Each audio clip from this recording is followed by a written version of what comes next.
Prabhu Ye Anilo Premadhana Karuna Prachu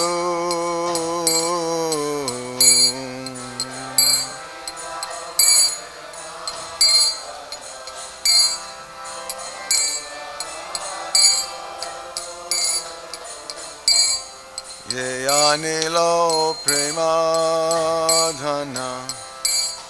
Karuna Prachu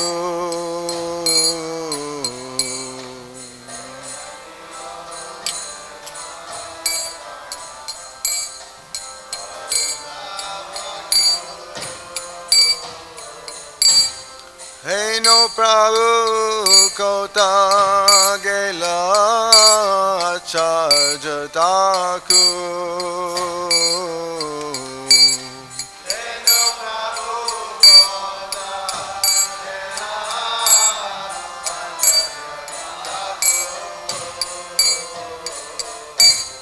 Hey no Prabhu Kota Gela Charjataku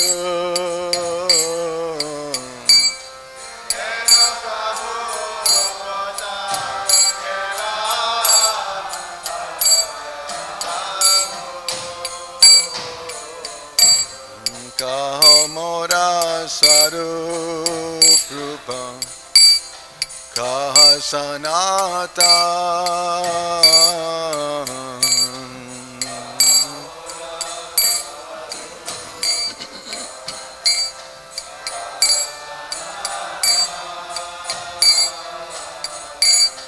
Kaha Mora Swarup Rupa Kaha Sanatan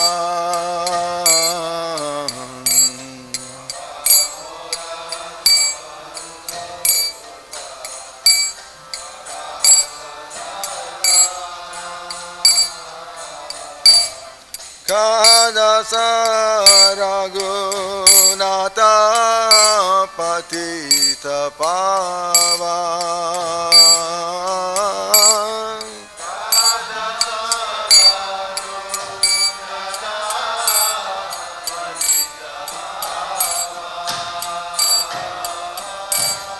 Kadasa Raghunata Patita Pavan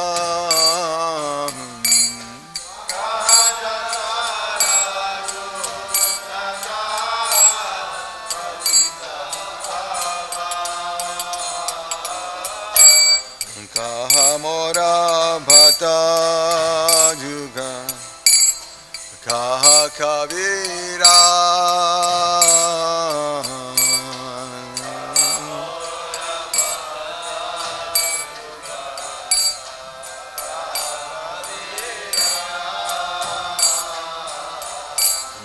Kaho Mamore Bhata Yuga Kaha Kavira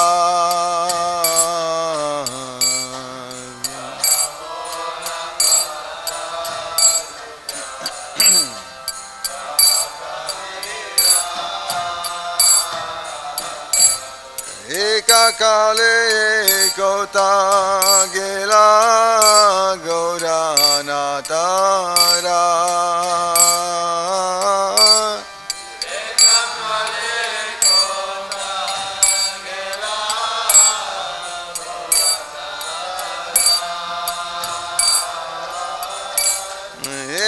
Kale Kota Gela Gauranatara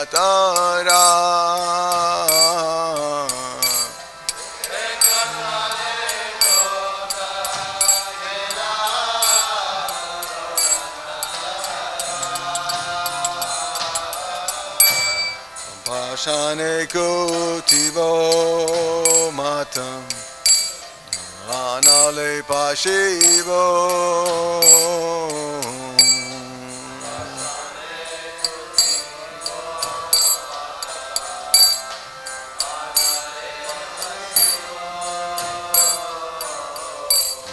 Pashane Kutivo Mata Manale Pashivo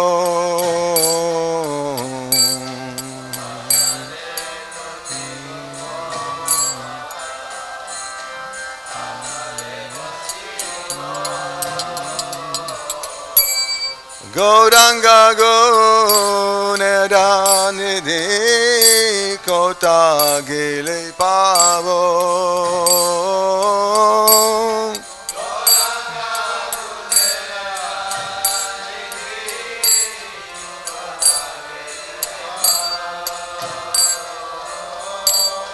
Gauranga Gunadanidhi Gauranga Pavo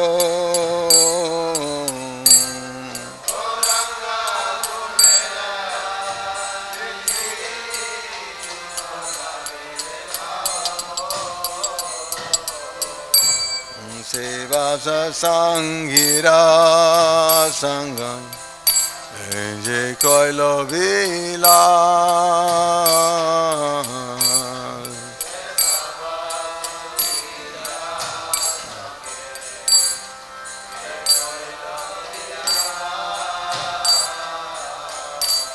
Se Saba Sangira Sange Je Koilo Vila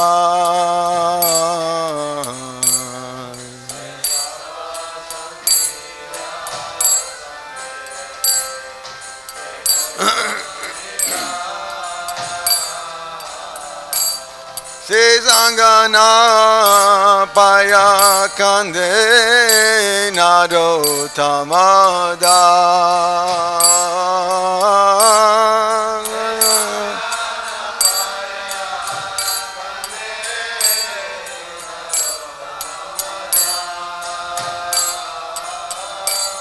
Se Sangana Paya Kande Nado Tamada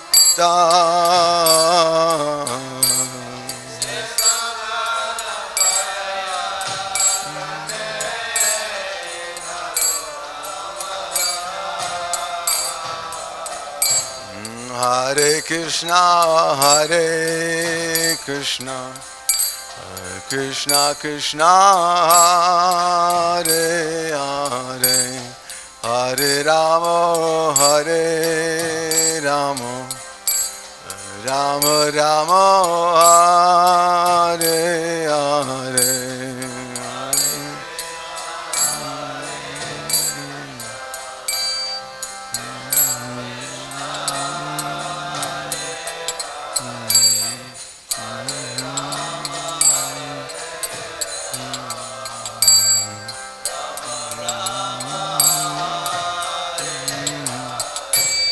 Hare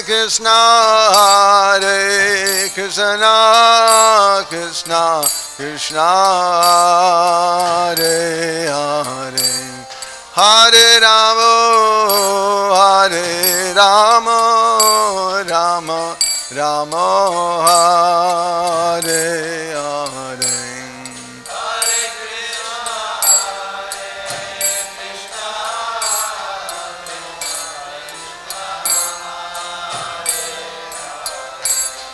Hare Rama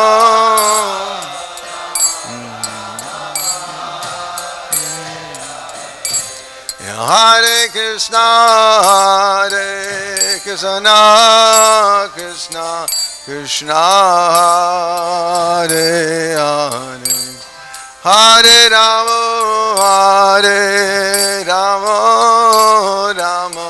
Rama Hare Hare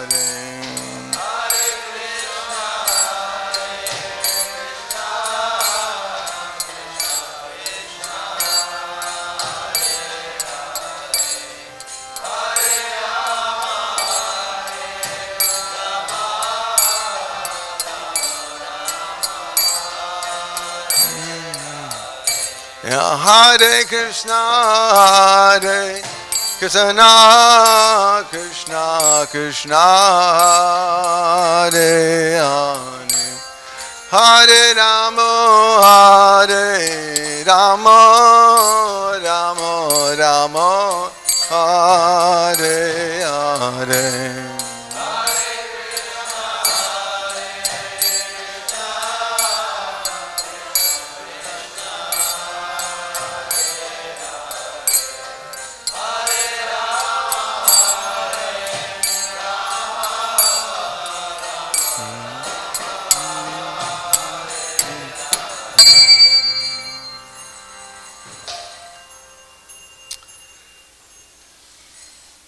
Should we read it? That personality who delivered the treasure of Prema Bhakti, who was so intense with compassion, where is such a personality to be found as Sri Acharya Thakur, Srinivasacharya? Where are these saviors of the fallen souls? Where is my Sarup Damodar, and where are Rupa Goswami and Sanatan Goswami? Where is Raghunath Das to be found? Where are my Raghunath Bhatta and Gopal Bhatta Goswamis? Where am I to find Sri Krishnadas Kaviraj now? All at once they have gone to join Lord Gauranga, the great dancer. To reach such a perfect personality as Lord Chaitanya, I can only break my head against the stone in the anguish of separation. They have all gone off together in their own lila pastimes. Narottam Das Thakur says, unable to obtain their association, I must simply weep. Shri Badrinarayan Maharaj ki jai.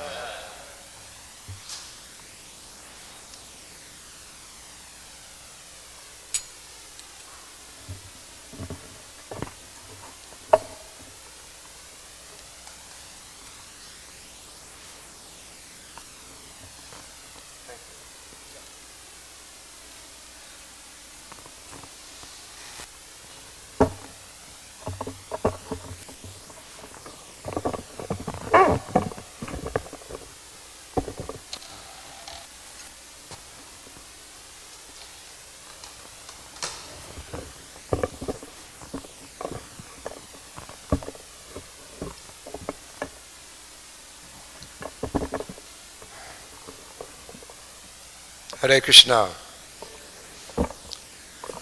I told myself at least a dozen times I'm not going to get emotional. But who knows? It's difficult. So today we're remembering His Holiness Badrinarayan Maharaj, Goswami. They were a very sincere disciple of His Divine Grace Srila Prabhupada. A very dedicated soul. I had the opportunity of associating and working with Badrinarayan Maharaj for 40 years, 4 decades. I was just thinking about that. That's like amazing. How do you work with somebody for 40 years and not get into an argument or a disagreement or just got sick and tired of doing it? So I think that shows one quality of Badrinarayan Swami. He was a very tolerant soul. I know for sure that I'm not perfect, but for somehow or other, we've always had a good relationship. It never waned in any kind of circumstance.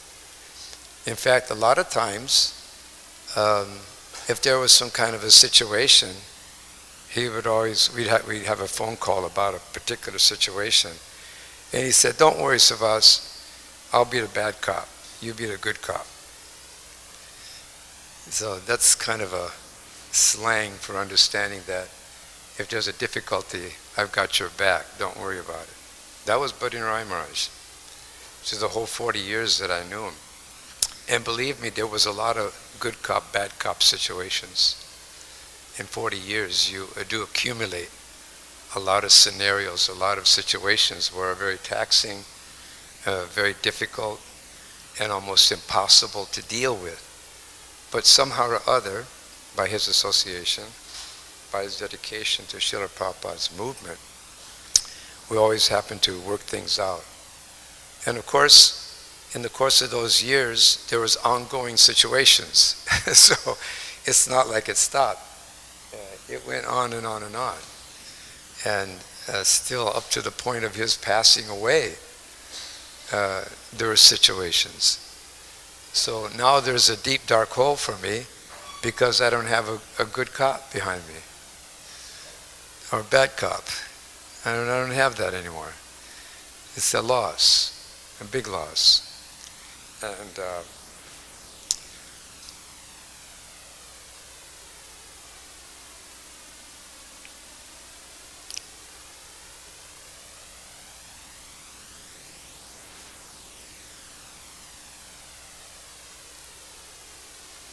sorry. Anyway, I'm sure that most of us understand the situation. Um, what I'd like to do is, I would like to read a few things about Badrinarayan Maharaj. There was something written on Dandavats by the GBC. I just wanted to highlight a few items. And in there, the GBC article describes some of Badrinarayan Maharaj's activities. So I thought I'd just repeat it. Maybe some of you have already read it, but I thought it'd be a good way to start our program. So it says here from the Dandavats article, Badrinarayan Maharaj, renowned for his learning, frankness, humor, and dedication, was an initiated disciple of Srila Prabhupada, the founder Acharya of ISKCON, the International Society for Krishna Consciousness. He was born in 1952, met Srila Prabhupada in 1969, and moved into the Laguna Beach Temple as a full-time devotee in 1970. He took initiation from Srila Prabhupada in 1971. He was awarded the Sannyas Order of Life in 2014 and became an ISKCON Diksha Guru in 2020. He was survived by his children Anushaya and Nila Madhava from his previous ashram. The list of Maharaj's glorious services to ISKCON and Srila Prabhupada are numerous. In the early days, he served in St. Louis and Detroit temples, undertook traveling Sankirtan, and served as a temple president of ISKCON Ann Arbor and ISKCON San Diego, the latter remaining his home temple from 1978 to the present day. He was integral in setting up the first child protection office in ISKCON. Most notably, his service during the Turley case will stand out as a lasting memory. In recent years, he also undertook the austerity of traveling regularly to Myanmar, one of the most isolated yatras in ISKCON, to enthuse the devotees there. And he just visited this time when he was in India on his travels. He stopped there again for the last time. And they were always very grateful for his association. He would make jokes about it when he would go there. When we talked about it, I was asking him, what in the world are you doing way over there? And he said, well, you know, I don't have any place else to go.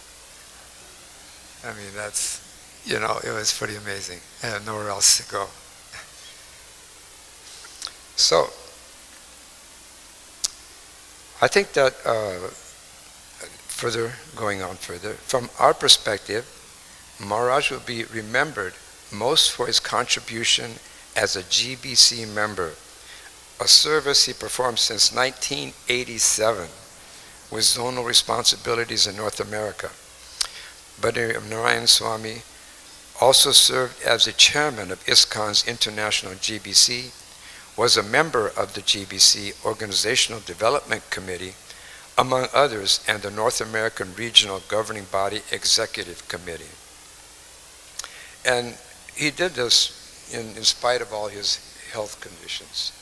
He had sugar diabetes, and it just ravaged his whole body, his whole existence. And you can see, though, even though he was in that condition, it was incredible.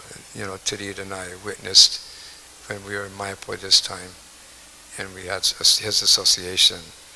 And literally, we couldn't believe how he was still functioning, in all honesty. I remember the last day that we were having meetings in Mayapur, that he was so ill. Prior to that, he slept for about 24 hours. But he still got up for the next day for the meeting. And the meeting went on all day. We started at about 10 o'clock in the morning, and we didn't finish till like 6:30, 7 o'clock at night. And he was there throughout. And he was suffering like anything. I can just tell you, he could hardly sit in his seat.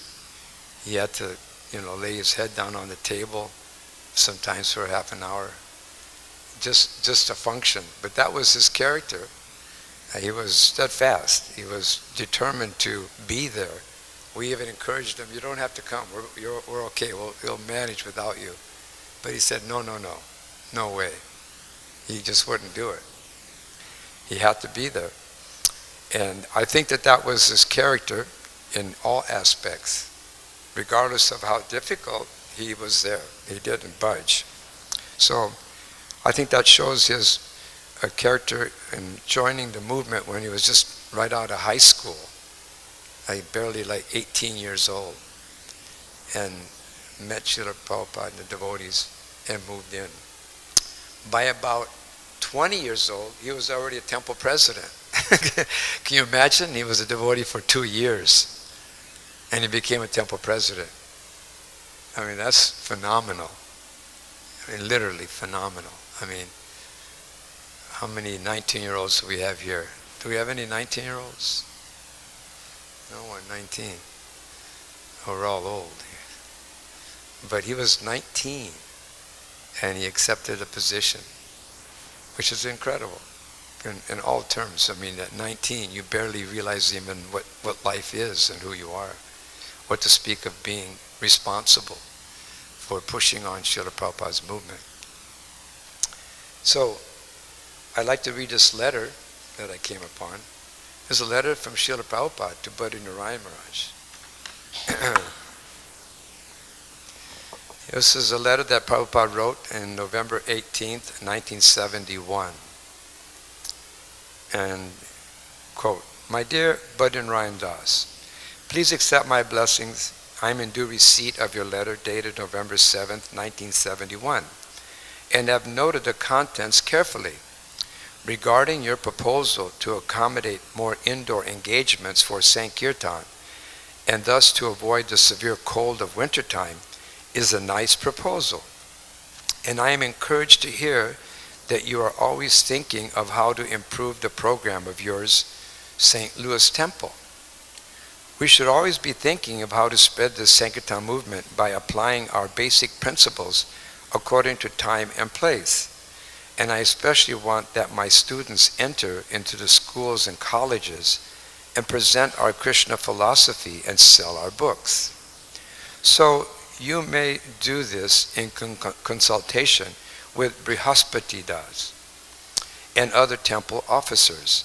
And whenever such questions arise in future, do not hesitate to refer all matters of temple management to your GBC Zonal Secretary, Bhagavan Das, for his help. I have appointed the GBC body to relieve me from the burden of administration, so I may concentrate on my writing and translation of books. Regarding your second point, I am pleased to hear that you are concerned for the development of your neophyte godbrothers and godsisters. So just try to help them by giving them Krishna consciousness. And the best way to do this is to set the example by being very enthusiastic to do anything and everything to please Krishna. Even we may have to make a sacrifice. Follow the regulative principles very strictly and be ready to tolerate all kinds of setbacks and disappointments. The difference between a devotee and a non-devotee is this: just like the bee and the fly. The bee always is attracted by the honey and flies go to the open sores. So the devotee is only attracted by the good qualities in other people and does not see their faults. He is friend to everyone, and in this way he finds his life sublime. Of course, we are not ourselves perfect, so sometimes there may be something and we may lose our enthusiasm to do something. But these things come and go, and you should not bother very much with them. Just be attached to Krishna and try always to think how to please him. And he will personally rescue his devotee from all kinds of unfavorable situations. Even we may not like to do the work. If we work very hard for Krishna, soon we lose our attachment and become satisfied just to be serving Krishna. And as long as at least 16 offenseless rounds daily are being chanted, know it for certain that our anxieties will disappear very soon. Regarding deity worship, the standard of deity worship must be kept very high in all our ISKCON centers. There should be no question of decrease, only how to increase in the quality and opulence of our archon offerings. To supervise this essential Krishna conscious activity requires a very fastidious person, one who can remember everything and be very conscientious to prepare everything nicely, be timely, like that. If you are very much attracted to pujari work, then you should be given opportunity in some one of our ISKCON temples to practice it very nicely. For that, you consult with the officers and the GBC. You have been my student for some time, and I consider that you are one of the big men who are assisting me in this vast work. So I am naturally concerned for your well-being. I want that you should give up this idea of outside living and working and regard it only as a temporary trick of Maya. I need such strong men as yourself to stick with me, and together we shall go back to home, back to Godhead. If you have no other engagement, I will be greatly pleased if you take up this work of selling my books and literatures everywhere, as many as possible. I hope this meets you in good health. Your ever well-wisher, A.C. Bhaktivedanta Swami, Srila Prabhupada Ki Jai. So you can see that Badrinarayan Maharaj, even back then, had a tendency of wanting to be a manager. He had this management kind of propensities. And of course, Krishna fulfilled his desire. I'd have to say that through the years of working with Badrinarayan Maharaj, it was the most progressive and ecstatic 40 years of my Krishna conscious career. Because, you know, when you know that that somebody has your back, you know, kind of like if you know that somebody is there and will support you no matter what circumstances may arise, it gives you that kind of enthusiasm and that desire to move forward and just exhibit whatever kind of tenets you have and you want to go for it.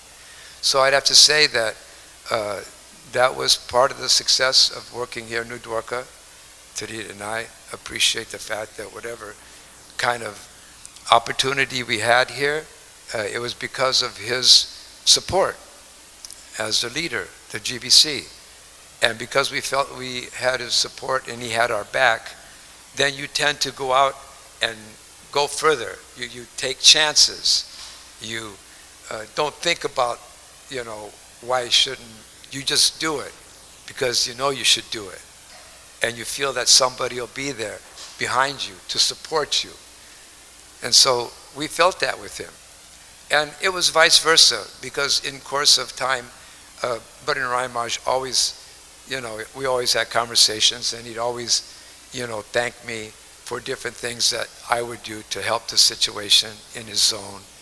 And he was always very thankful for New Dwarka for many reasons. First of all, he was very thankful for New Dwarka for the book distribution that we did in his zone. He would always tell me, well, you're always making me look good. Because, you know, there was always this talk of book distribution, what temples are doing. And he always felt very grateful towards New Dwarka Dham because we were always distributing a lot of Srila Prabhupada's books. And even in this letter that we see how he was into book distribution way back then. So he was always very grateful to New Dwarka for distributing so many books and making him look very good, especially when he would go to the GBC meetings, because that would be a subject matter that comes up annually. What are you doing? How are you doing? What's your progress? And so it was always very good for him in terms of that. So it was a mutual relationship, and it worked very nicely. And in order for, and just like if you're a husband and wife, if you're together for 30, 40 years, you must be doing something right? Because it takes a lot of surrender. It takes struggle, it takes surrender, it takes strength, determination, steadiness, loving relationships. Those things are important. And they extend not only between husband and wife, but they also extend in between Vaishnavas and Vaishnavis. That's what creates the strength, the cohesion. And that's what's really kind of like a big hole here now. What's going to be that strength, that cohesion? What to do? How do you fill a big hole that's left after a great devotee leaves? How do you fulfill that? It's so difficult. It's devastating. It's like when you work with somebody for many years, and all of a sudden they're not going to be there tomorrow. It's difficult. I remember when Srila Prabhupada left the planet, I know exactly where I was, I know what time it was, and I know how I felt. You feel lost. So when you lose someone that's very dear to you, you feel lost. And how do you start over again? And that's the challenge. So this is going to be our challenge. We have to somehow come together as devotees of New Dwarka. We have to somehow become more and more cooperative with each other. Very important, because we don't have this great soul on our back anymore. He's not there anymore. So all of a sudden, we're in a situation where we have to come together and we have to become focused and very dedicated to the mission, Srila Prabhupada's mission, his desire to work together in harmony. New Dwarka is very fortunate in that sense that we have worked together for many years. I've been here so many years with, like Kamar Prabhu, he's here now, and Brigupati Prabhu. We have so many Prabhupada disciples that are here. So we have to see how we can come closer together to fulfill the mission, because we're still on the planet, we still have responsibility. We have a lot of things that we have to do and they're responsible for. So yes, this is going to be a challenge. And we don't know right now what the situation is with New Dwarka in terms of who's going to be the GBC. We're trying to groom a devotee for that position. And we're hoping that Rupanuga Prabhu from Laguna Beach area, we're hoping that he'll accept that position. And we've been communicating back and forth, discussing this matter, and we all feel very confident. They did ask me if I wanted to be a GBC. I said no, I don't. I have enough on my plate, and I'm 75 years old, and that's a little bit ridiculous. So we're hoping that everything will work out with that situation. So if you're concerned, what's going to happen in New Dwarka, that's what we're going to do. We're going to see about Rupanuga Prabhu, and hopefully everything will turn out okay, and he'll be in charge, and we'll work together. We feel very confident working with him. Very qualified devotee, very sincere, dedicated soul, and he'll do what he needs to do to accomplish his goals. So we're very confident like that. So not to worry, not to be in anxiety. It will all work out. Now, just a couple more things. And then, there's going to be some devotees here that'll say a few words also, right? And Brigupati Prabhu will, and like Kamar Prabhu will also. I'm not sure anybody else. Yes, Prabhuji. And Maharaj also. Okay, good. So we'll have several devotees. And anybody else? Janardhan, who? Yes, okay, good. Whatever we can do to glorify Badrinarayan Maharaj, it'll be very glorious. Now I'm going to read something here, the passing of Maharaj in Vrindavan. So I'll read this. This is by his servant.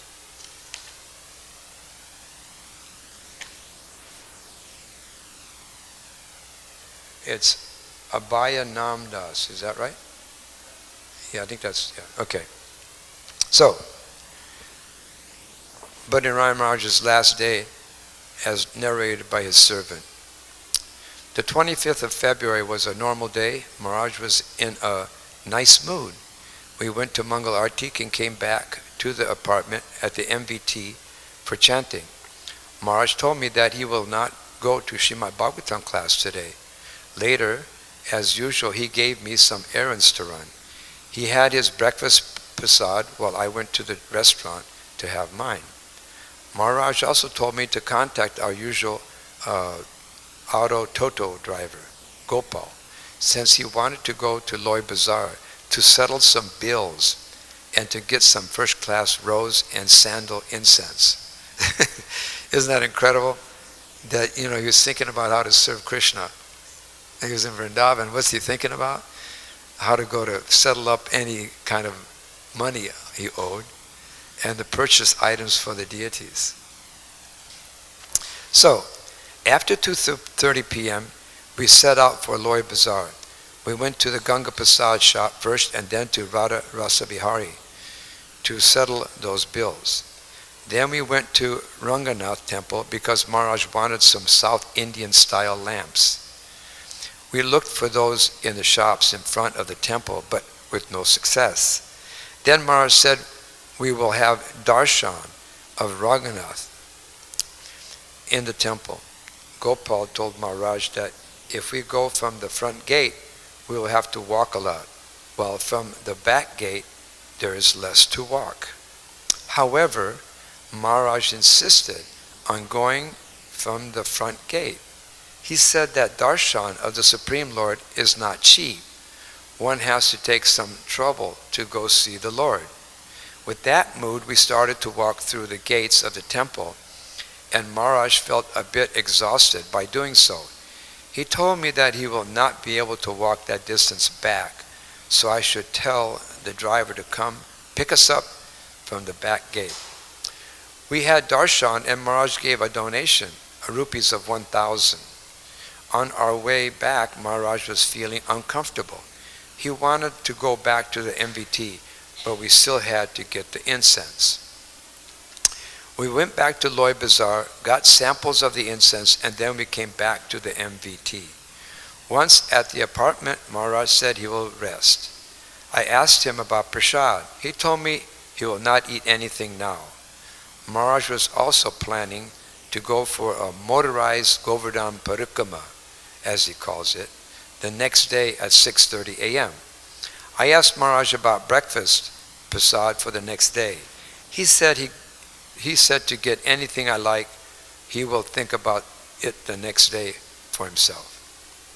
I had dinner prasad, packed something for the next day, and came back to the apartment. I checked on Maharaj. He was sleeping, and I went to my room. At night, Maharaj called me and asked for some juice from the fridge. I gave him, he drank, and he went to bed again. The next day, on the 26th of February, I woke up for Mangal Arti, got ready, and saw that Maharaj was still resting. I preferred not to disturb him and started chanting in my room. At around 5 a.m., I went to check on Maharaj again and saw that he was still resting and did not seem well. So I called the MVT manager and told him that Maharaj will not be able to go on the parikrama. Hence, we will need the car. We don't need the car. Later, Maharaj walked to the kitchen to have juice. I helped him to get the juice and back to his bed. During the day, Maharaj would be resting, and he would be calling my name every 30 minutes or every hour. And when I would go to see him and tell him that I'm here, he would say nothing. Sometimes he would struggle to sit, and I would help him. Many times I could hear him taking the names of Krishna, or you should say, I could hear him talking, or whatever, the names of Krishna. During my service to Maharaj for many years, we had such episodes, even more severe, but Maharaj always managed to recover.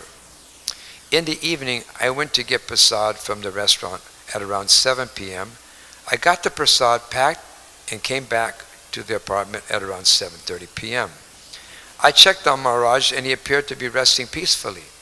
I had my prasad and then went to see some devotees who came from but rarely. I came back to the apartment at 8:30 p.m.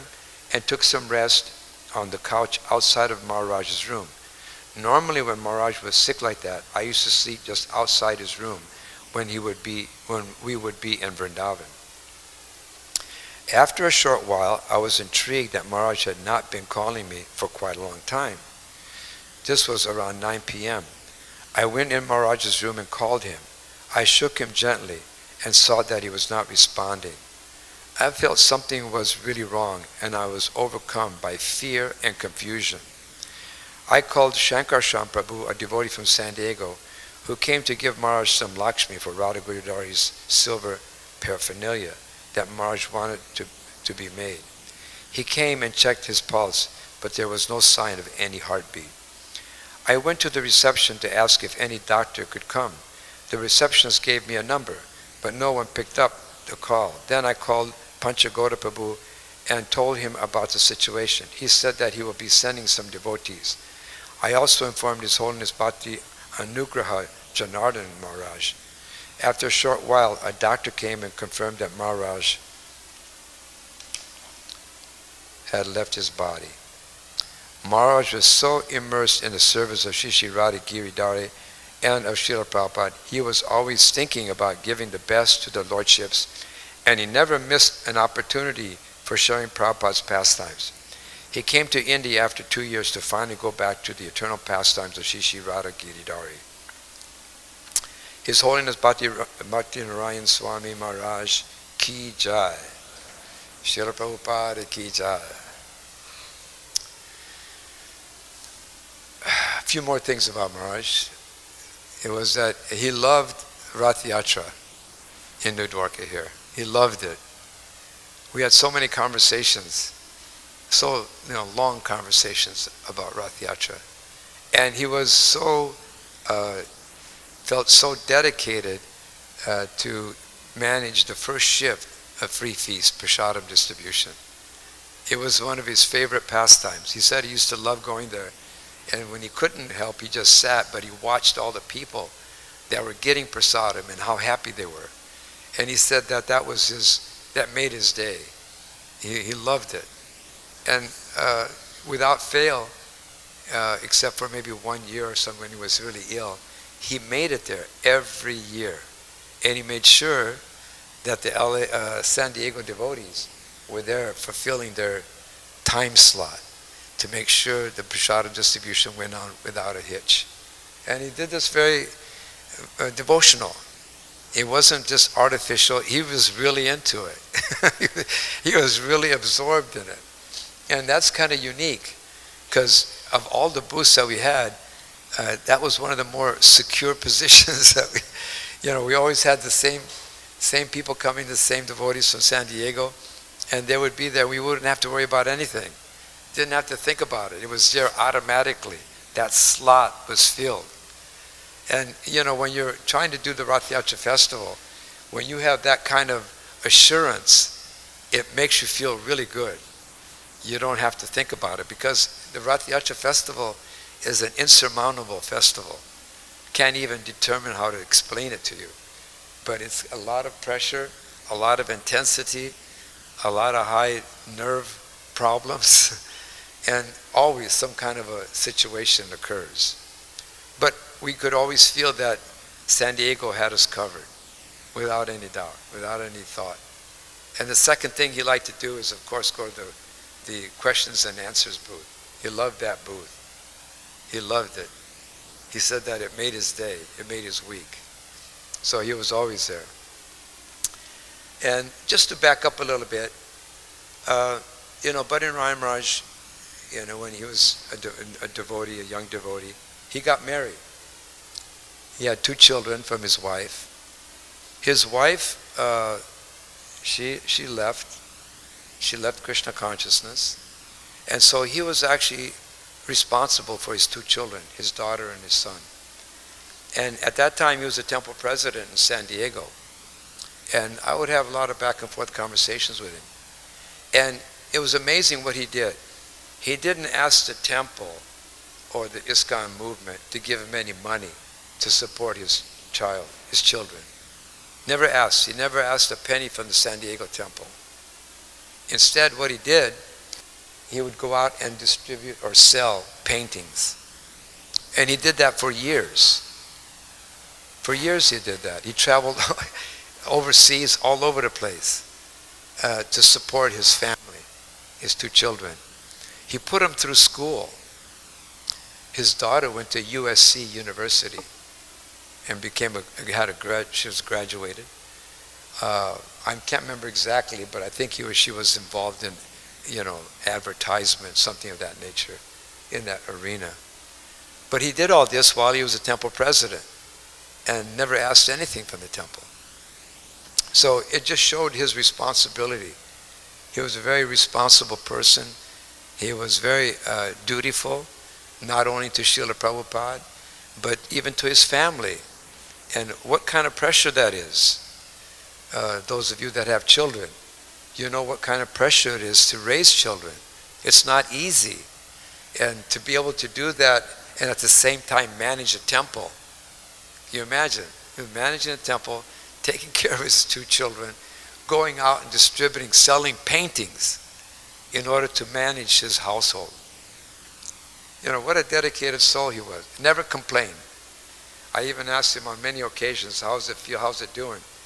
And he would tell me, well, it was very difficult, but it had to be done. That was his character. It had to be done. There's no question, it just had to be done. And that was his character. Throughout the 40 years that I've known him, he had that kind of character.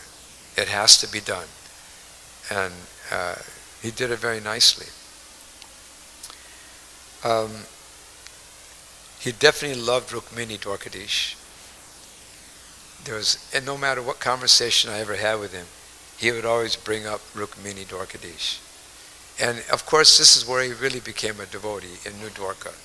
He joined here really. He became a full-time devotee here in New Dwarka. And Rukmini and Dwarkadish were always very close to him. He always felt a real connection with Rukmini and Dwarkadish. And he loved them. Tariq can verify it. Every time we had a conversation with him, that he just couldn't stop. He'd always talk about how beautiful they were, and how gorgeous, and how lucky we were. He would say, boy, you and Tariq are so lucky to be in New Dwarka under the shelter of Shishi Rukmini Dwarkadish. Isn't that amazing?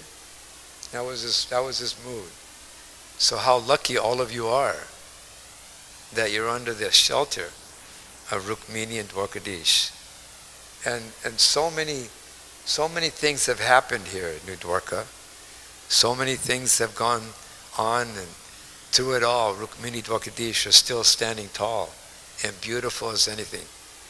Our deities, our pujaris here in New Dwarka just take a look at the altar. You can just see the dedication and devotion from the devotees here in New Dwarka. We've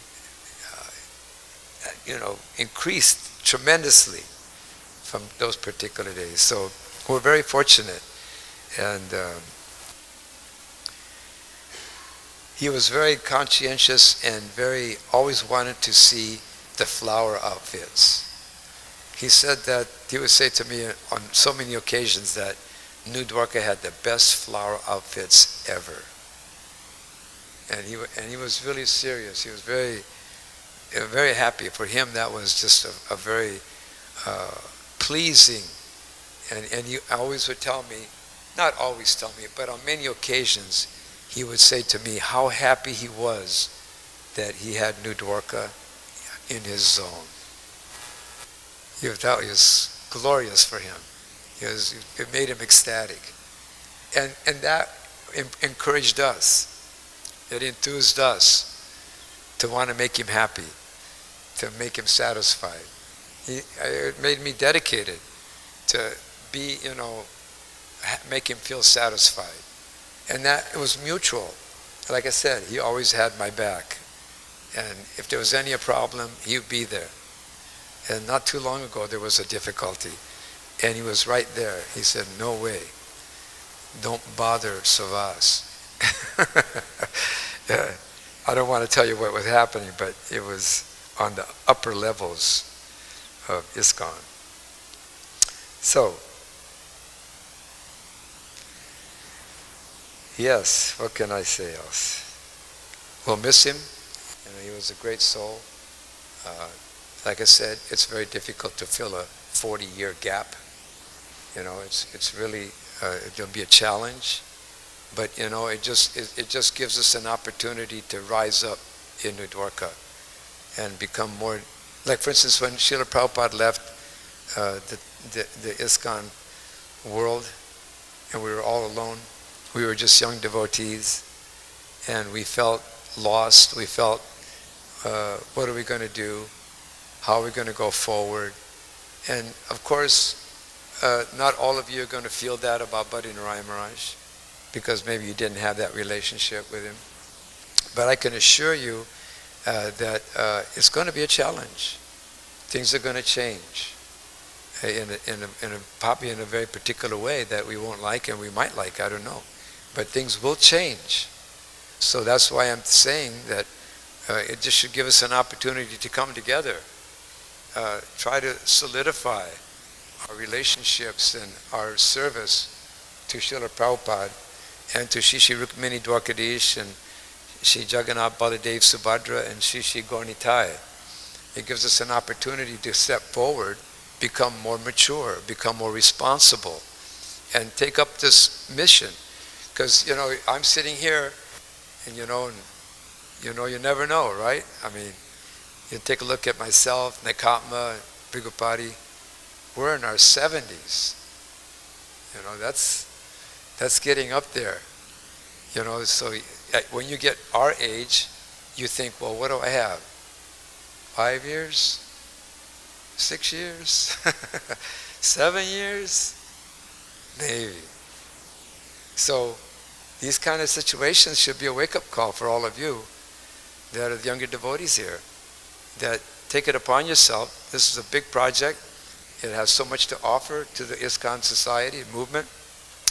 And it's up to us, and of course you, as individuals, to help us make New Dwarka great. Maintain the standard, the preaching activity of book distribution, the deity worship, so many things that we do here, all our preaching projects that we do. These are important issues. And when something like this happens, it makes you think about what the importance is of ISKCON. And so I'm thinking more myself in those terms. So hopefully all of you will think too. Although maybe you hadn't had that relationship with Badrinarayan Swami. But I'll tell you, it will affect our future. Things will be affected to some degree or other. It'll be different. And we'll have to take the challenge and see how and what we can do. So I know I've taken a lot of time. I'm sorry for that. But I didn't cry. I made it. So, yes. So maybe what I can do is, I'll ask Naikatma first. Do you like to say something? And then after Naikatma, Brigupati Prabhu. Oh, Maharaj too. Yes, Maharaj. Sorry. You worked with Badrinarayan Maharaj for many years. So can we ask you to say some words? Please. You can come up here and sit here. I know it's going to be a little bit late, but please listen patiently. It's going to be more today. It's really important for us to go through this process so that we can actually do it.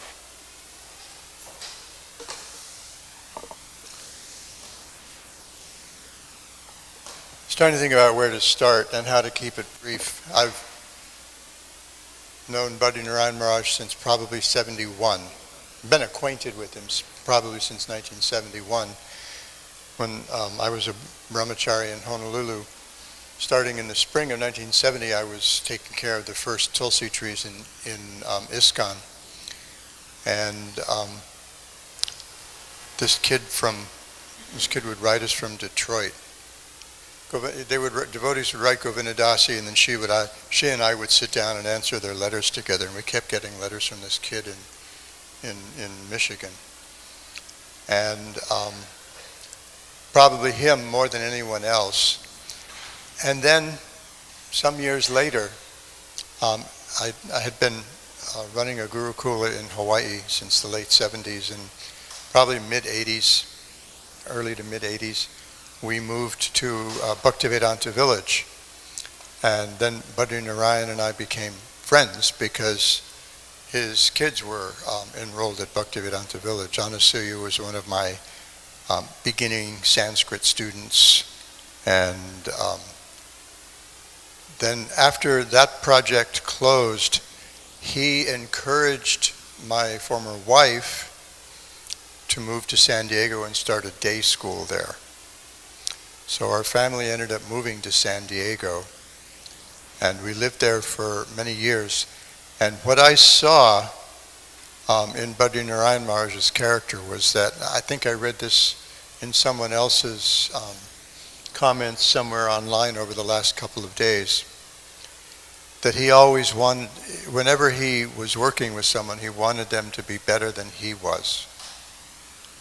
And so he convinced my wife to move from San Diego and start a school there.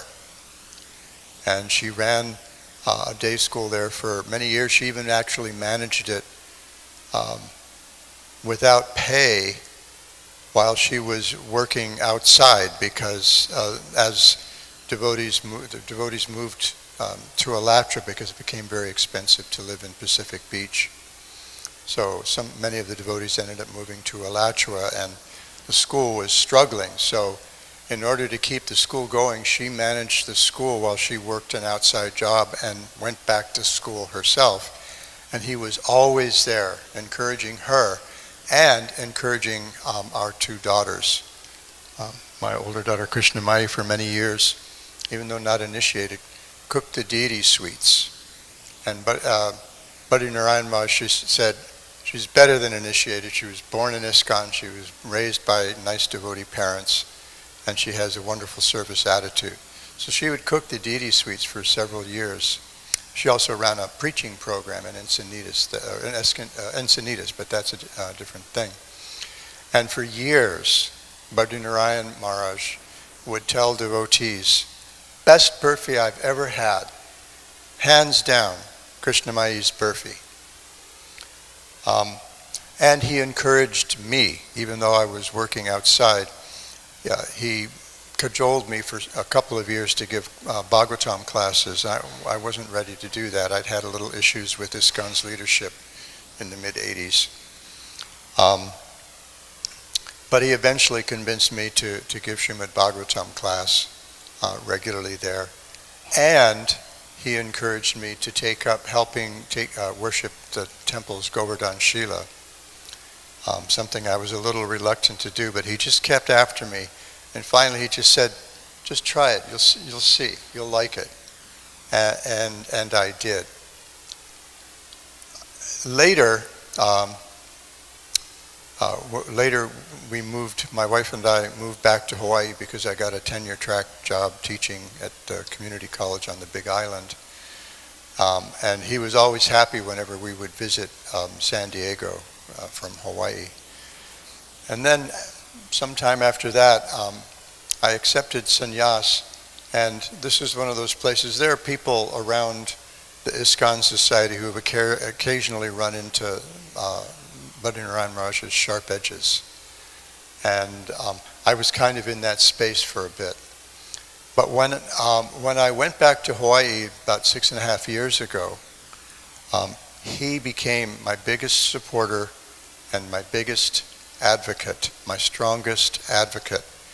And we've been working on some issues having to do with expanding my service, as well as some difficulties that had arisen at the temple in Honolulu. And he worked tirelessly to try to resolve those things. Even though he would sometimes complain about being buried by correspondence, he was on top of the situation and doing his best to try to resolve the the problems that had arisen. And I kept saying, boy, I'm really glad I'm out of the loop. And Maharaj kept saying, oh no, you're very much in the loop. Um, and we met two or three times, and we had actually intended to meet a couple more times while we were in Mayapur together just a couple weeks ago. And he was tirelessly and fiercely, I mean, if you know Badrinarayan Maharaj, fiercely advocating for the opportunities for me to expand my service. And I ran into his sharp edges there because I was a little behind on my part.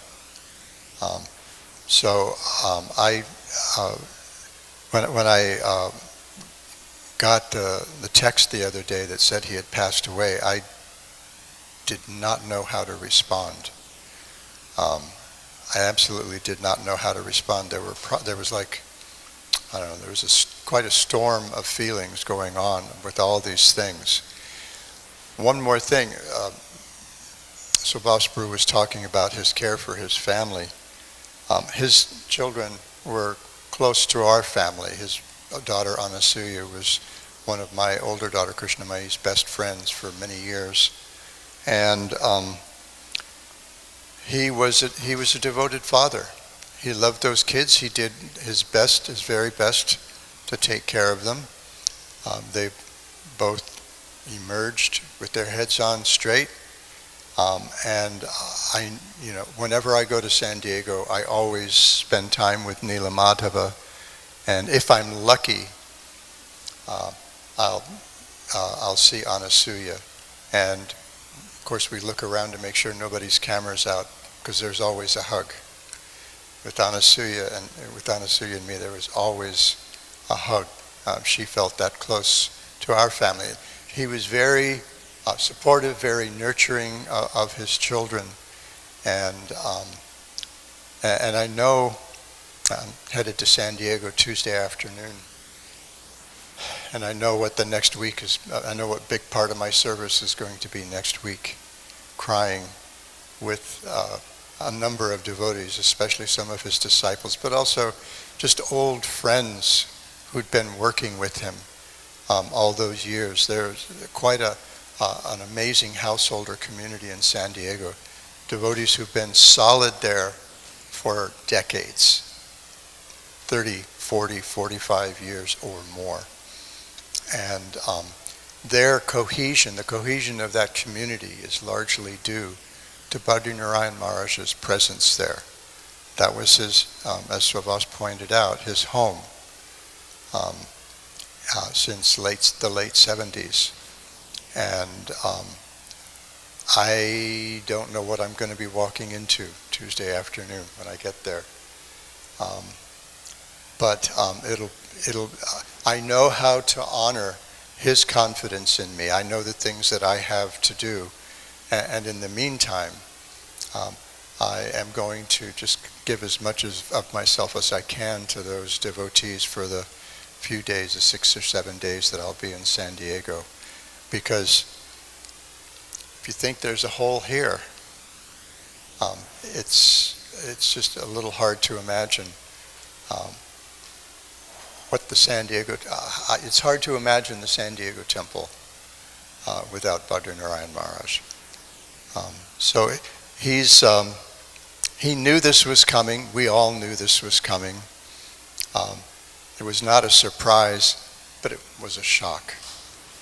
I'm still kind of processing the feelings, and I think that'll probably be helped by the time I spend with the devotees there in San Diego. It's just really, as I said, it's hard to imagine that temple without his presence, and we're just really going to miss him. So many devotees are going to miss him, I think more than we can gracefully say. Hare Krishna. His Holiness Badrinarayan Maharaj Prabhu Ki Jai.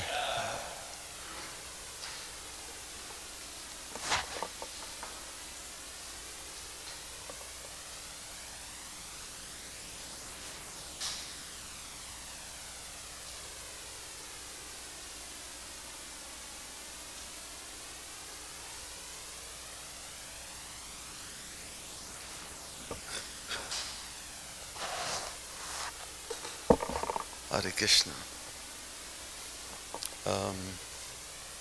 Not to sound too repetitious, but Badrinarayan Maharaj, as we've heard, was such a strong supporter of his managers. We had some years with him in Denver, some 10 years, and whenever there would be some challenge, Maharaj was always there. And whenever he would come up to Denver, we would always just sit and reminisce about the Detroit days also, because we were in Detroit for a few years when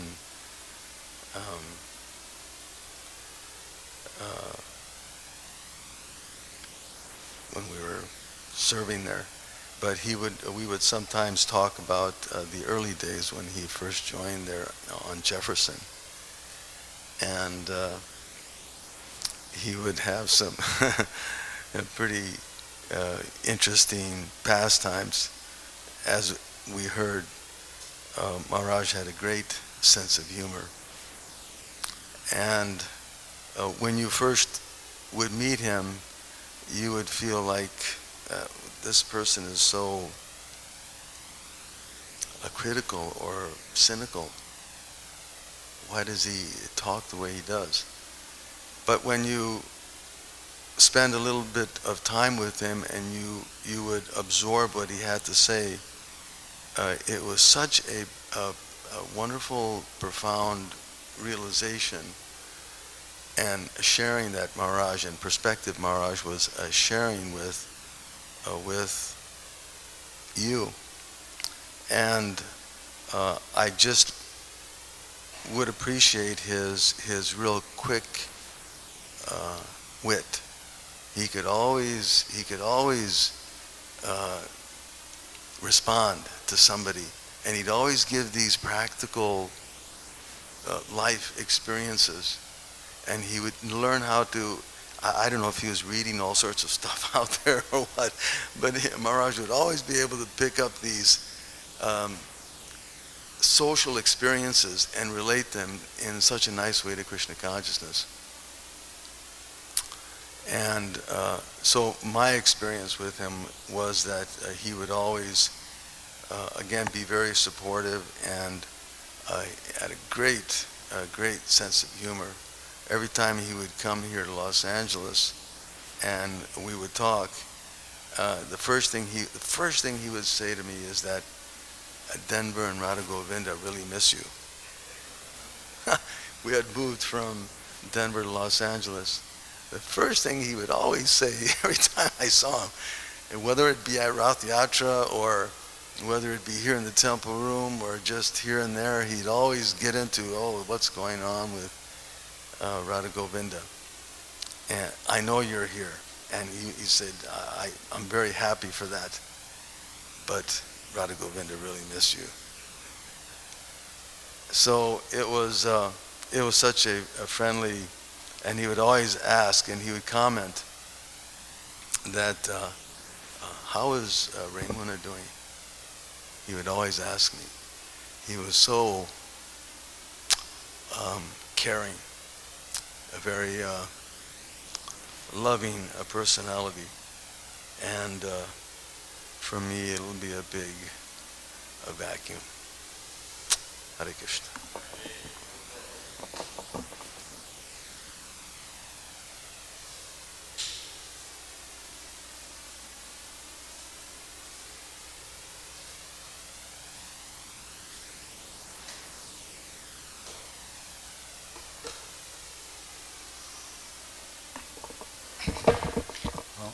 First thing that comes to my mind is I really wish I would have heard these talks 30 years ago when I first came here to Los Angeles, because it's really helped me appreciate Badrinarayan Maharaj more, especially hearing what Savas had to say. I really like to thank him for sharing those, heartfelt thoughts and the message too. As far as the message he gave us, but Badrinarayan Maharaj's departure is going to create a big absence, or there's going to be challenges, and I'm sure he feels like that, but I feel confident as long as he's around, we're going to be okay, because I know he's internalized the association he had with Maharaj for 40 years, and Maharaj is a part of him. It's a part of his devotional consciousness, and so now it's kind of, he's in there. I heard about Badrinarayan Maharaj from, partly, the early days I joined, as we heard. Savas read that letter that Prabhupada wrote to him back in 1970, which was when he was, did you say it was 70 or 71? I think the letter was 71. Yeah. So that means Maharaj was 19 years old.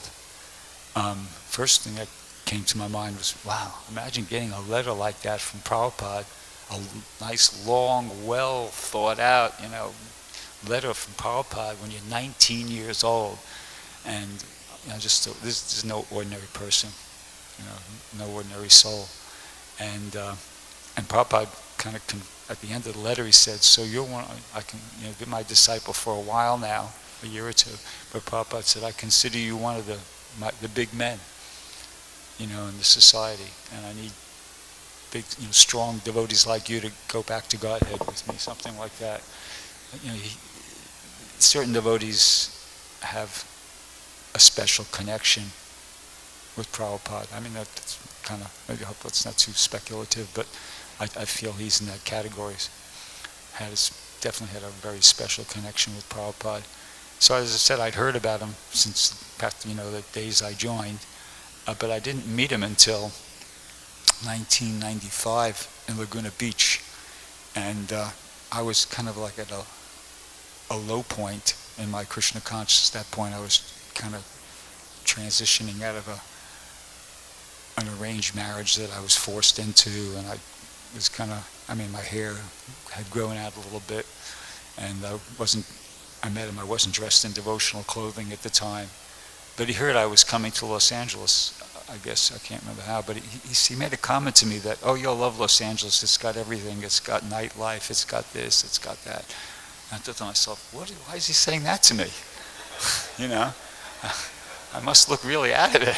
So it's, it's like a slap in the face in a way. He wasn't trying to be,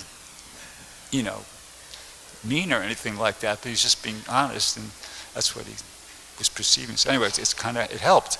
It helped. It sobered me up. I said, well, I got to get my act together. Because, in my mind I was thinking, no, I'm a serious devotee. But he wasn't seeing it like that. So that was my first meeting with Badrinarayan Maharaj. But it was helpful. In general, I admired him because I could see he was a very serious devotee. He was, the word acharya means teacher by example. So he was like that. He was, well, first of all, he was a preacher. When Maharaj gave, his classes were like Prabhupada's classes in the sense that he was delivering a message. He was telling you, he was speaking in such a way as to, convince the devotees who were sitting in front of him to that Krishna consciousness, Prabhupada was right about everything he said, Krishna consciousness is the absolute truth, and we should surrender. We should all try harder to surrender. There was always a message. He told stories. He, every now and then he quoted a shloka. He might have given some, review of the information, but it was definitely message driven, right? He was always, trying to push the audience to be more convinced that Krishna consciousness is where it's at. We should surrender more. And I appreciated that, because that takes courage to do that. Not sometimes speakers, we don't all do that all the time. It's easier to tell the story. It's easier to, do an analysis of something like that. But to sit in the seat and actually be the person who's, following in the footsteps of Prabhupada and trying to push everybody and encourage everybody to surrender more to Krishna, not just giving, information, but that's, he had that, and he did that consistently over the years, and he did it this way, that way, he came with his slideshows and this and that, many different ways, and I really appreciated that, his preaching. And what made it even, for me, more, it was, take him seriously, was that he was an example. He would come for Mangal Arati, always. When he was healthy, when he was sick, he'd be there. He came for Mangal Arati. He went out on Harinam. How many big managers, not to criticize anybody, but it's rare. He was even as a sannyasi, as a guru, even before that, they had a Harinam in San Diego on, what was it, Friday night, and that went on for years and years and years, and he was the backbone. It happened because Badrinarayan Raj himself personally was going out, and he did it, and everybody had to go out. There's no question of not going out. So he showed an example. He showed an example, and that made it, easier to take seriously whatever he said. I mean, he kind of, I remember, say as recently as 10 years ago, I used to be very impressed by his classes because I thought, this guy's brain is on fire. He was sharp, I mean, he was, like my Kama was saying, he always had some, witty thing. But in his classes, he was really sharp. He just, come up with one good point after another, and it was all I could do to just kind of like, whoa, whoa, whoa, whoa. You had to listen to it again to get all the things he said. And he slowed up, as his disease progressed, and everything about him kind of slowed up, but still, the essence was there.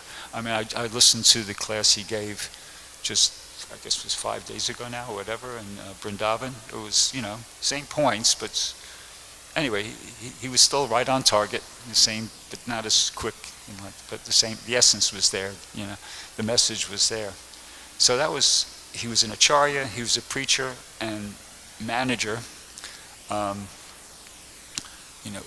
had a very positive experience with him as a manager when I got remarried, and my wife was also previously married, and her husband, former husband, was still here in the community after they separated and divorced, and he was making life difficult for us.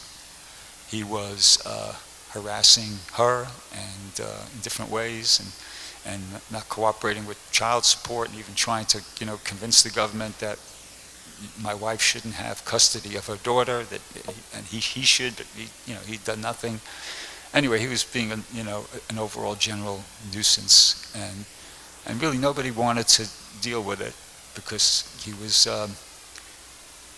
kind of a formidable sort of a character, and also he was threatening that he would expose secrets, or things that might make it, harder for ISKCON to operate. Anyway, we talked to different people. Mother Tadit was actually the first person my wife was able to kind of really get through to, and she kind of, if you remember, what's the word I'm looking for? She, leaned on Savas. I can't think of the proper word, but hey, you got to do something about this. Anyway, Savas did. He picked up the phone. He called Badrinarayan Maharaj, and within like days, that problem, he just, boom, he was out of here. I don't know exactly what he did, but you didn't mess with Badrinarayan Maharaj, right? He meant business. I don't know exactly what he did, but all I know is that problem was solved within really within a very, very short time. And he I was on the right side of the law. I'm glad I was on the right side of the law on that occasion. But continuing on the management thing, as I said, he was very heavy, and I'll be honest with you, I'm aware of a couple situations where I felt like he kind of sized it up wrong, but this morning when I was, I was, kind of, what's the word? I was in conflict about that, but this morning I was chanting my japa, and Krishna just directed me to a passage and a purport in the Bhagavad Gita, which has helped me kind of get a handle on that. And I'll read it to you, just a couple sentences. So this is from Bhagavad Gita chapter 5, text 7. Prabhupada says, "Therefore Arjuna, while fighting on the battlefield of Kurukshetra, was not really fighting at all. He was simply carrying out the order of Krishna in full Krishna consciousness. Such a person is never entangled in the reaction of work." So just for some reason I read that, Krishna directed my attention, and I could immediately appreciate the analogy that Badrinarayan Maharaj was doing what he did, managing. He was trying to please Prabhupada. He, on different occasions, I heard him say that the GBC is like Prabhupada's watchdogs. That's how he thought of himself, like that. He used that expression. We're Prabhupada's watchdogs. So he took that as he was instructed in that letter Subhas Prabhu read. He took that seriously. I'm going to protect this society, and nothing hooky is going to go on under my watch. Right? You could feel that. Nothing, does not happen under my watch. So and maybe sometimes, he overreacted. I don't know. But in any event, even if he did, this when I read this, I thought to myself, yeah, he's in this category. He wasn't, superficially it appears that he was managing, but all he was doing was simply trying to protect Prabhupada's society. And I'm glad to see Mother Tadita shaking her head in agreement. Thank you. Yeah, he was just trying to protect Prabhupada's society. He saw that as a very important responsibility that he had inherited, and he took it very seriously. And therefore, such a person is never entangled in the reactions of work. Prabhupada, Krishna had his back. And the proof of that to me is how he left this world. He didn't go to India last year. He went this year. So, there's 365 days in a year. That's like 700 plus days. So, and he was in Vrindavan, say, 4 or 5 days. It's less than 1% of his time in the last 2 years was spent in Vrindavan, a fraction of 1%, and that's where he left. And he left in such a fortunate, exemplary way. I mean, it's like, wow. Krishna had his back. If he made any mistake, it's never entangled in the reactions of work. He did it all for Prabhupada. He did it all for Prabhupada. He went to the GBC meetings when he was, very, very ill. Then he went on to Vrindavan. He gave a class there. I was told he was giving brahmachari classes to the devotees there, and then he left. So that if there's any doubt in my mind, that remove that doubt. That no, it's just it's like can't be an accident. Something like it's too much of a coincidence to be a coincidence, as they say. Krishna arranged that. Krishna arranged for his sincere, dedicated, lifelong servant to go to Vrindavan, to leave his body in Vrindavan in a kind of a very nice, very auspicious, peaceful sort of a way, as if to say, okay, you did it, good on you, and now that's good enough, and come on back.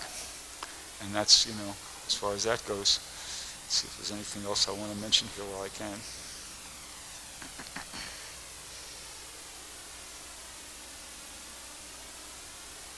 Well, last thing is when I heard that he had passed, I think another god brother of ours just got me on the phone, and I didn't feel any sorrow. I didn't feel any sorrow, and I thought, wow, you hard-hearted, But I just immediately thought, oh, he's gone back to Godhead. I'm just thinking, if anybody's going to go back to Godhead, it's somebody who dedicated themselves like that to Prabhupada, movement and serving Prabhupada from the time they were 18, 19 years old till, the ripe old age of 74, whatever he was, and he just passed now. I just felt, well, okay, perfect. He went back, and we all know he was, suffering from the different health issues in the last 5 years at least. So I felt relieved. I felt like, okay, good, great, there you go. Textbook case, sincere devotee. Krishna makes an arrangement, has him go to Vrindavan, goes and back to Godhead. So that was, really wonderful. I thought, it might sound funny, but I just felt, yeah, for sure. That's Krishna's arrangement. He's gone back to Godhead. So, Badrinarayan Maharaj ki jai. Hare Krishna. Jai. Please.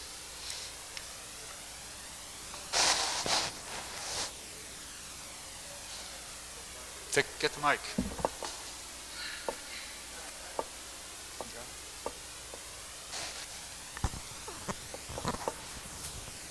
Okay. Yes, it was a privilege being able to have Maharaj as our authority and to experience 40 years of respectful exchange where you could work with someone in stressful situations or problems and yet come out with everything clean as a rose and actually have a very deep, loving respect for that person. So I consider myself fortunate.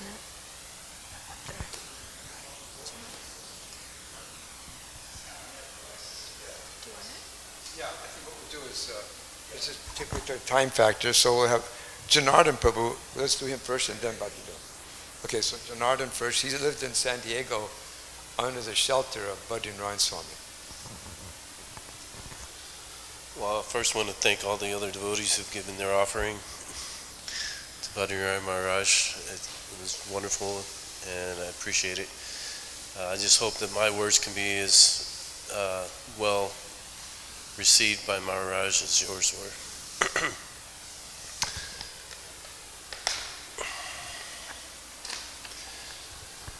I knew Maharaj for almost 15 years. That goes back to a time when I knew him as Badrinarayan Prabhu. I spent almost 13 of those years in the San Diego temple, the temple which he actually called home.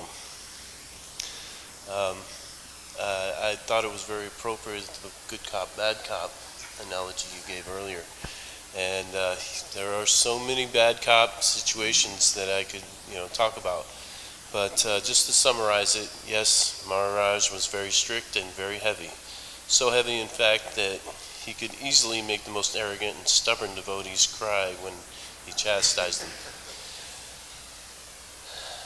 In fact, I was reminded yesterday about something Maharaj seemed to have been fond of saying, though not exactly as I heard it yesterday, but very close. I remember once going to him and telling him, this devotee did this and that devotee did that, and he just sternly looked at me and said, "It is easy to point your finger and blame others.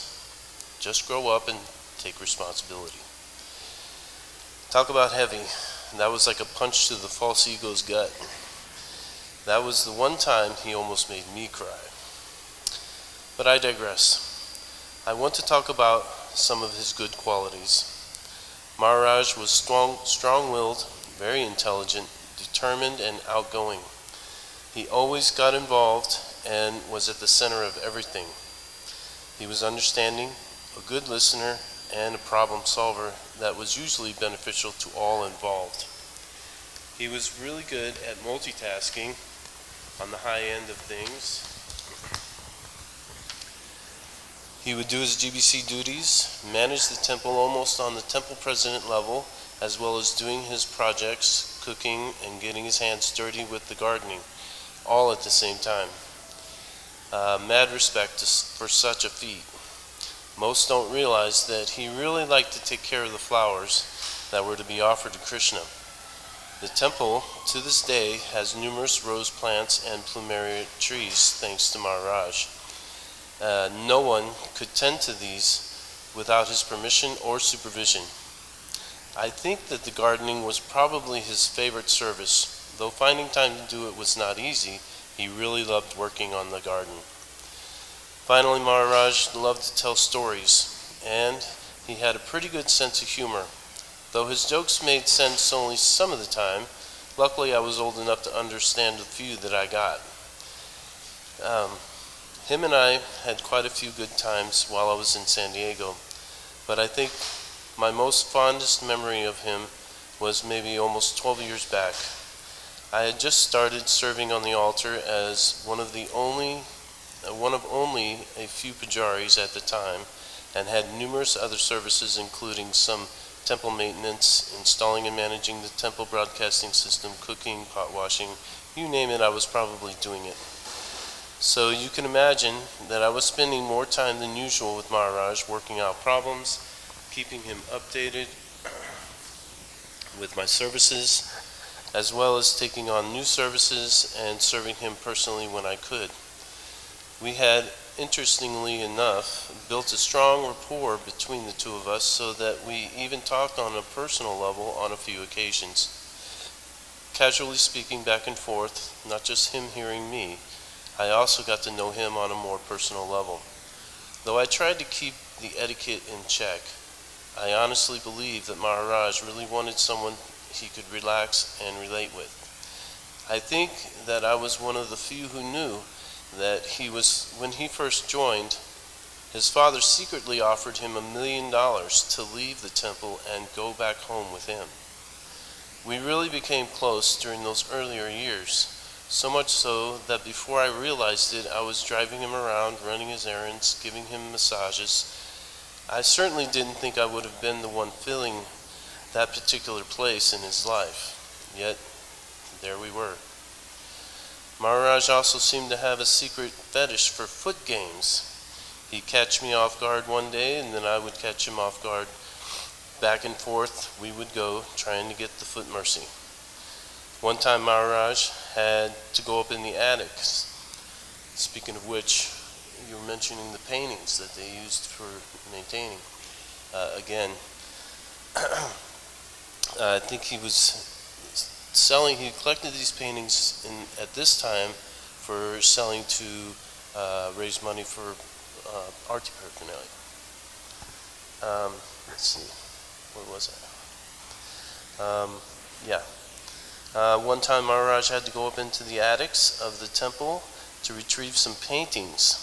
Seems that back in the day, him and other devotees would sell Krishna paintings to support the temple. So he was up in the attics searching for some paintings, and he had drafted me to haul around the ladder and hold it for him while he climbed up and down through the various attic doors, looking for paintings. We had made it to the second room in the brahmachari ashram, where one brahmachari named Dhananjaya Prabhu was reading. Maharaj went up, and I held the ladder. After a moment, he called down for me to take a painting, so I did. Then called down again that he was coming down and for me to hold the ladder still for him. I looked over at Dhananjaya and I smiled, whispering, "Watch this." I climbed up the ladder to where my head was just above the top rung and sat my chin upon it.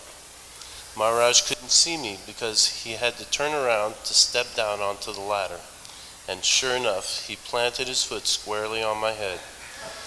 If it wasn't for the fact that I hadn't shaved up in a few days, I don't think he would have caught on as quickly as he had. He let out one of the loudest screams I ever heard from him. "Janardhan!"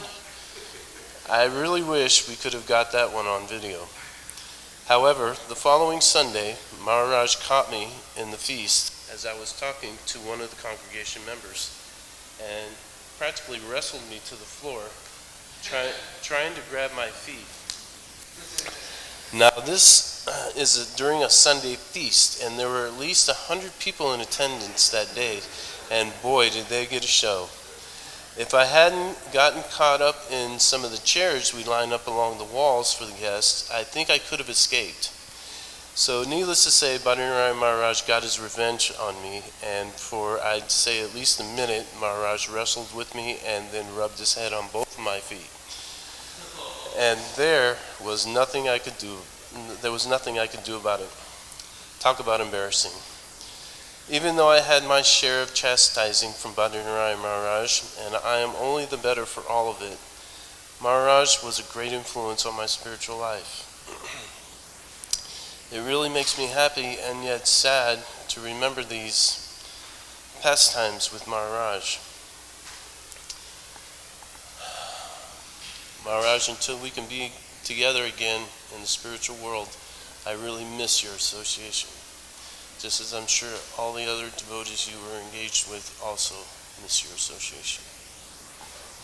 Thank you. Okay, one more. I can go. Briefly, you can say. Okay. Very, very briefly, I met Maharaj around the turn of the century when they first got the Escondido property. I had been staying in the temple for a few days and was going to head out into the desert on the highway that leaves out of Escondido. So I was going to meet him out there. He wanted to show me around the property. I left 15 minutes before he did, at least. And some of you know I don't mess around when I'm driving on the freeway. I got out there thinking I'd have a few minutes to explore around, looking, you know. He was out there to greet me with a smile. He must have been going 95 miles an hour the whole way out there, and spent the rest of the morning leading me all over that hillside and I was worn out by the end of that. What a privilege. That's all I have, Prabhu. Haribo. One last thing is that this is very important. I think that in the course of Krishna consciousness, you meet certain people that are actually really good examples. And I thought Maharaj was an extreme example of chastity. I mean to say that in a really serious way. Throughout the years that I knew him, never once was there any kind of situation that would be, not appropriate. In any men, women, anything. He was so chaste that I just couldn't even believe it. And as a sannyasi, he was so chaste. He was very careful how he spoke, even with like when he would speak to Tadit, he was so cordial and he was so appropriate. And that really amazed me. And so I just wanted to mention that too, just to express the way he was. He was such a chaste devotee in Krishna consciousness. Never did he try to go off the mark in any way. So that was to me an example of his staunchness. Never did he even think about getting married again. His wife left him. He never even thought about it, never talked about it. Lots of devotees were wondering if he was going to get married again. There was some situations. He said, never. Don't even talk to me about it. Don't even mention it. And that was not because of anger, but that was his chastity towards Srila Prabhupada and sannyas order. Badrinarayan Maharaj ki jai. Prasadam ki jai.